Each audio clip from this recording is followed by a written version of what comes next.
তারিখ 24/10/2018। বিচ্ছেদের জন্য প্রতি বছর আবেদনকারীর সংখ্যা বাড়ছে। পারিবারিক ও সামাজিক সম্পর্কগুলো দিন দিন দুর্বল হওয়া এর কারণ। পারিবারিকভাবে 2024 সালের এপ্রিলে বিবাহ করেন হালিমা খাতুন।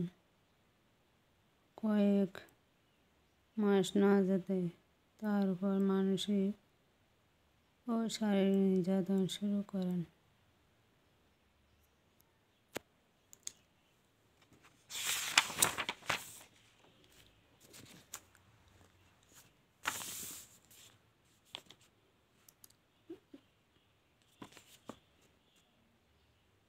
হালিমা ভেবেছিলেন সন্তান হওয়ার পর নির্যাতন কমবে, কিন্তু তা হয়নি।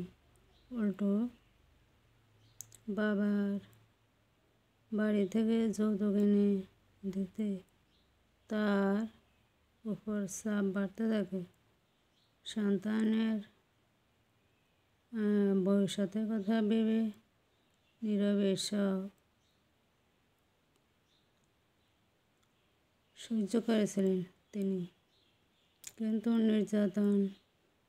নির্যাতনের মাত্রা বাড়তে থাকায় বাধ্য হয়ে বাবা মায়ের সম্মতি নিয়ে গত বছরের 21শে জুলাই বিচ্ছেদের আবেদন করেন তিনি।